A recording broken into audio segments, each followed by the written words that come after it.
This will be a first of a three-part series on communication.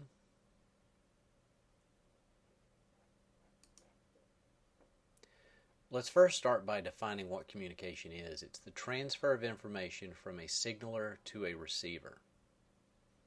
And again, like any of the topics we're going to discuss this semester, we can break it into ultimate reasons for its existence and the proximate reasons for how it's actually produced. So again, when we talk about ultimate reasons, we're talking about the adaptive significance and the evolutionary history, and the proximate level questions would be associated with what genes are used to produce the trait, hormones are involved, neurophysiology, environmental influences, and so forth. But we're really going to focus on the ultimate reasons. And this is one of the projects that I'm actually involved in with Dr. Gum and Dr. Kwiatkowski. We're trying to understand why painted buntings are so brightly colored. What is this complex series of traits communicating?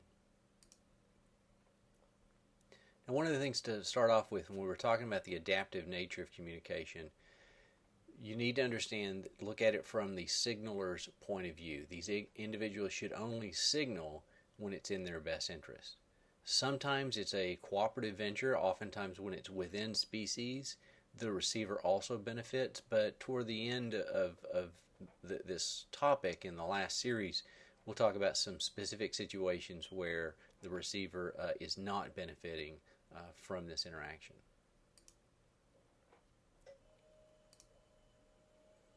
Okay, let's first start off with contest communications. Oftentimes animals will resolve conflicts by behavioral displays, communication displays, in which conflict doesn't always lead to a physical fight. Even when the animals involved do have weapons, they oftentimes don't use them. So, for example, bull elk oftentimes will settle their disputes in a series of escalating behavioral displays where they'll kind of look at each other, run side by side, sizing each other up. And only when they find out that they're very similar in size will they actually lead to physical combat. So, let's look at it from both the point of view of the signaler and the receiver and try to understand if these are adaptive behaviors. From the signaler's point of view, they may benefit by establishing dominance without the cost of fighting. The potential benefits that they could gain would be control of a food resource, exclusive access to mates, and the potential cost that they could be avoiding would be the energy and time that would have required to actually fight to gain the benefits previously mentioned, and to avoid the potential costs associated with injury or even death in certain circumstances. So it's definitely in the signaler's benefit to avoid these costs. Receivers can also benefit by avoiding fighting with individuals that are clearly superior. This is particularly true if we're talking about young individuals in which they may not be ready for dominance and they may have to wait till the next breeding season to be practically competitive, more competitive in that situation. So they're basically living to fight another day. Well, why don't individuals just bluff? Okay, if you can settle things by displaying, why don't you just go ahead and inferior individuals just lie about their abilities? Just signal that you're dominant, and why isn't that good enough? Well, it turns out that these types of signals, dishonest signals, would not be evolutionarily stable. It turns out that the signals involved must be honest signals of an individual's ability, otherwise it won't be taken seriously. And part of this is because someone will eventually call your bluff. And this could lead to fighting, which ruins the whole cost-benefit analysis that we talked about previously. But it turns out that it's actually more of a situation where the displays themselves are displays that just really can't be bluffed. So the key here is an honest signal. honest signals are true indications of the health and fighting abilities. These are things that individuals that are not capable just can't signal. Now, what would make a signal an honest signal that someone couldn't lie about? Well, here's an example of one. This is a ungulate demonstrating what a lot of ungulate species do. They jump up in the air if they see a predator, and this is called stotting. Stotting behavior is basically a signal to a potential predator, hey, I see you. I can jump really high in the air, and if I can do that, just think of how fast I can run. So it's indicating a couple of things to the receiver, in this case a potential predator. One, I see you. You know, if your approach was based on stealth, I've already ruined that. And the other thing that it's indicating is the true physical conditioning of the individual. If they can jump that high, they can probably run pretty fast. And an individual that is kind of sickly wouldn't be able to display like that.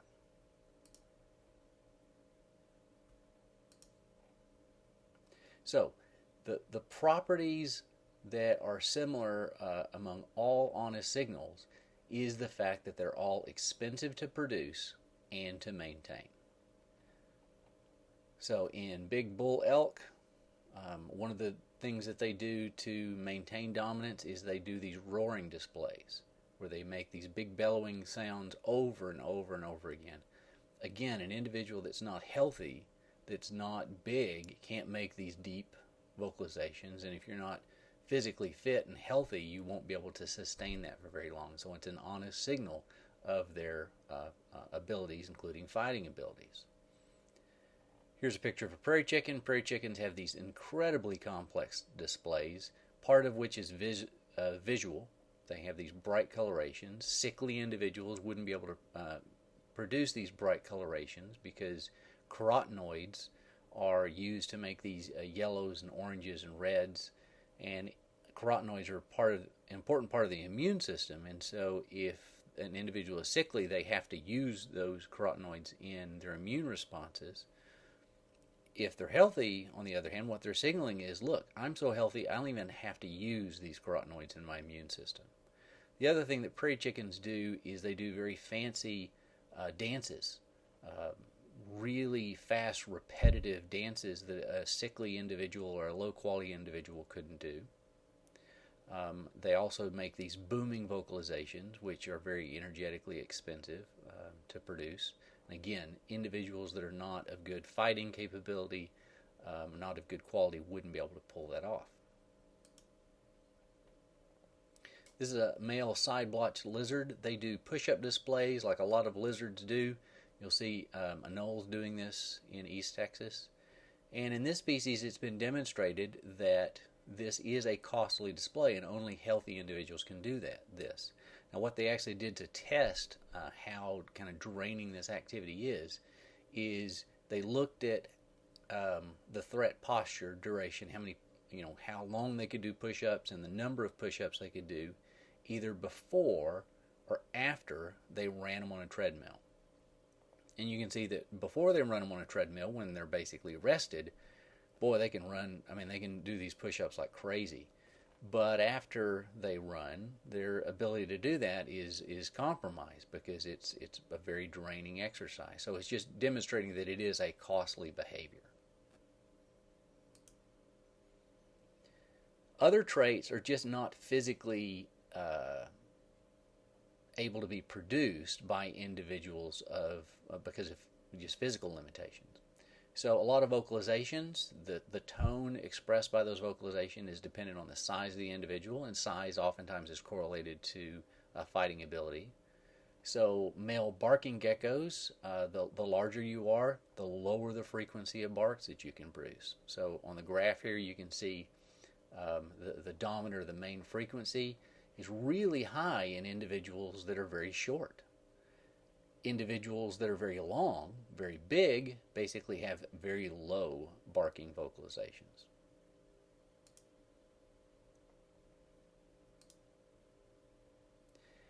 Antler size is something that's typically correlated with body size as well, and correlated with fighting ability. And when I say antlers, this can actually be the typical antler you think about in deer, like the deer shown here on the right, and B. But there's also a group of flies called antler flies that have modified mouth parts, that the larger the individual, the larger these mouth parts, and again, the more capable this individual is at fighting. For collared lizards, there's a region of skin that reflects back in the ultraviolet, and the larger that skin gape display, the bigger the bite force, and the bite force is an indication of the fighting ability of these individuals. So again, these are things that are size dependent. You can't fake them. In European toads, bufo, male toads' size is really important for being able to maintain copulatory positions with females or to dislodge males from copulatory positions. And there's a close tie between persistence in copulatory position with females and the vocalizations. If you have a deep croak and a challenger is coming to challenge you, if you have a deep croak, that challenger is probably not going to contest you, because a deep croak indicates a large frog, which again is an honest signal of that individual's ability to fight off a competitor. So in this situation, small frogs are, again, just better off not wasting their time and energy trying to challenge an individual that they just really don't have any hope of fighting off. And again, larger frogs benefit from just not having to waste the time and energy to physically fight off these challengers.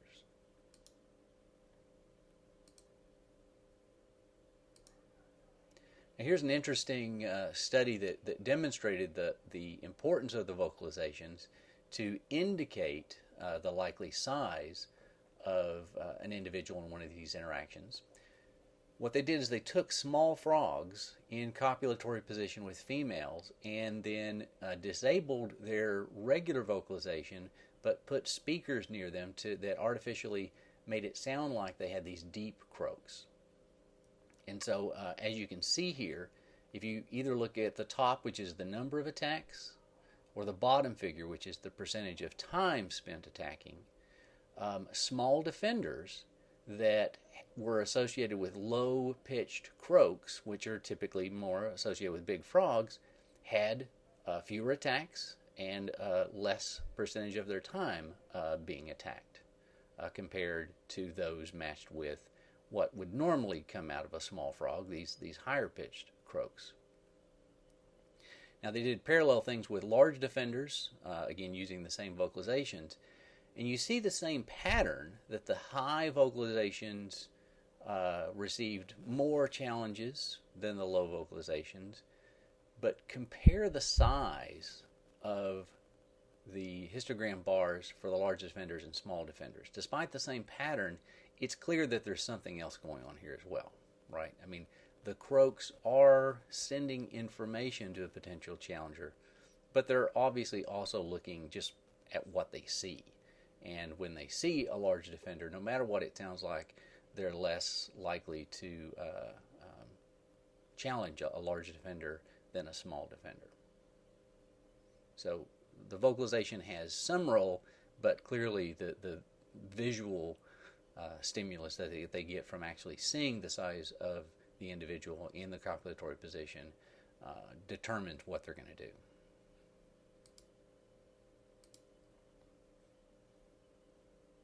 Now, another type of contest communication can be associated with mate choice, where males are trying to convince females to mate with them. And females oftentimes choose mates based upon information contained in exaggerated signals.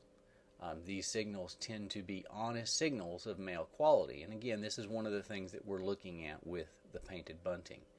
I'm not going to really talk too much about that now. When we get into talking about mate choice, we're going to have to spend a lot of time on that topic. Okay, let's shift gears and talk about another category of communication. This is communication that offspring may produce. They are the signalers, and the receivers could be parents. And there are two adaptive hypotheses for begging vocalizations in young birds. One is that it's an honest signal. The birds are basically begging, and the intensity of that begging indicates their physical need for food. And this would be beneficial to the parents because the parents could use this information to more effectively distribute the food, either evenly among the individuals due to their need, or if there's just a limited amount of food available, they may actually feed those individuals that are in the best shape, just so that they can be sure to pull off some fitness and maybe let some individuals starve. So it would be very context dependent. In situations where there's plenty of food to go around, this would limit competition, and nestlings could really increase the chance of their siblings surviving, so that they're not getting too much food than what they need.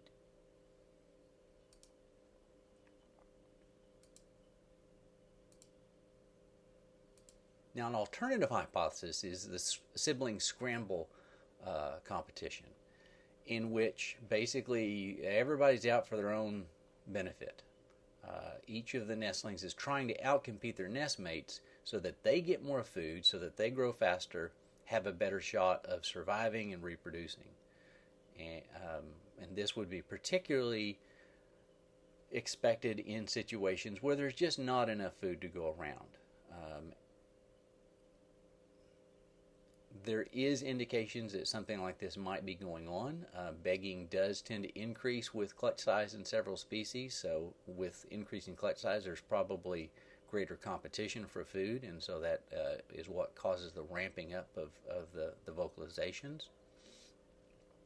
But again, this could actually harm the signaler in this situation if it causes certain of their nestmates to die. So this strategy could backfire if they actually lose fitness by losing some of their siblings, because if they're trying to pass on as many copies of their genes as possible, well, siblings have many of the same genes that you do. You're 50% related to your siblings, meaning you share 50% of your genes with them. So if you beg to the degree that you are nice and fat and healthy and have good survivorship, but you probably could have gotten by with less, and it actually caused the death of two of your siblings, that's actually counterproductive. So there's got to be a balance in there somewhere. I think it would be interesting to look at the potential for the sibling scramble competition hypothesis to hold water, depending on some of the mating systems involved in various species. Some species of birds are monogamous to a large degree, where there's not a lot of mating outside of the pair bond, but there's a range of what we call extra-pair copulation, where the female mates not only with her mate, but mates with other males in the population.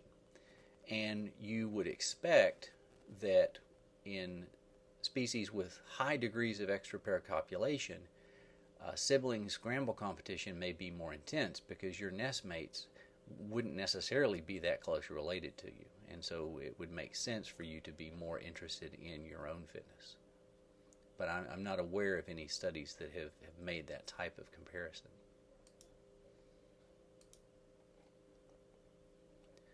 Okay, let's shift gears again and talk about another type of communication, warning vocalizations. Again, giving examples from birds, birds have vocalizations that indicate the presence of danger. And we break these down into two categories: mobbing calls. Mobbing calls are used to attract other birds, either of your species or even of other species, to help attack a potential predator, like an owl, for example. One of the best ways to find an owl is to listen for mobbing calls by birds. As a matter of fact, just a couple of weeks ago I was walking to the math building, and I heard lots of mobbing calls going crazy in some of the oak trees in that area between Miller Science and the math building. And sure enough, I looked up and there was a barred owl in the tree. Now, what they're trying to do is rally the troops to drive that predator from the area. Other potential predators are much more dangerous. Okay, the picture on the right here is of an accipiter hawk. These are birds that specialize on eating other birds. Now this is a very dangerous predator, much more mobile, and instead of a mobbing call, oftentimes what will be elicited is what's called an alarm call, where the bird is actually warning of the presence of a potential predator attack. Not necessarily trying to rally the troops, but saying more everybody duck for cover.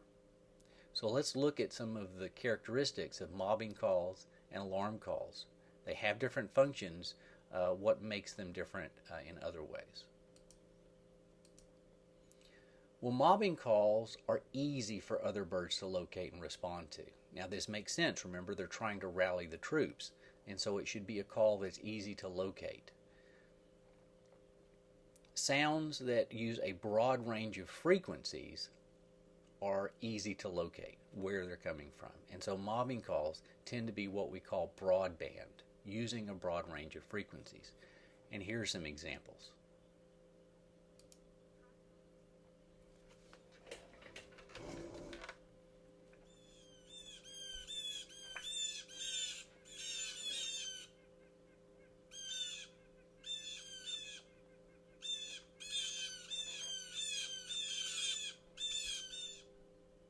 House wren mobbing calls.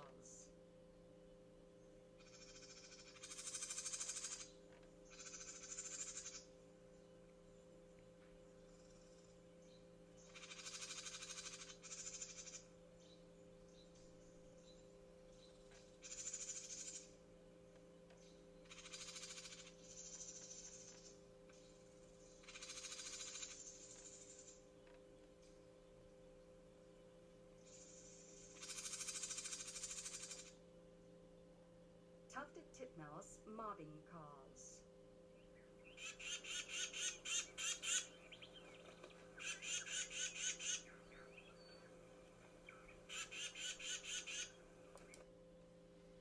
Okay, so that gives you some examples of what I mean by these broadband vocalizations. They have a very harsh sound to them. And birders have known about this for a long time. I mean, birders do what's called pitching.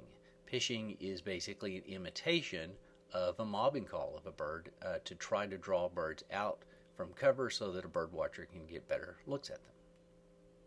So let's contrast now the mobbing calls with alarm calls.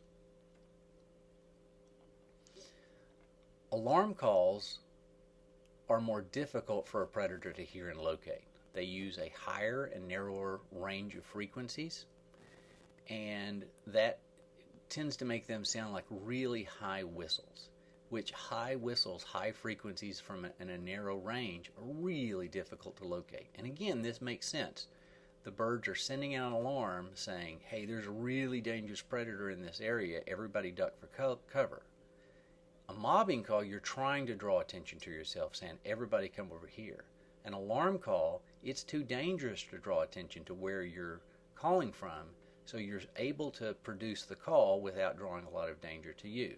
So conspecifics, including family members, could benefit, which benefits your fitness, without causing too much danger to you.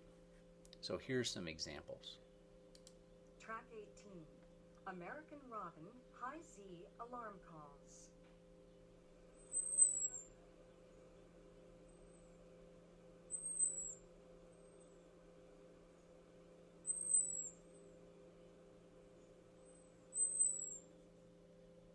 Tufted titmouse high Z alarm calls.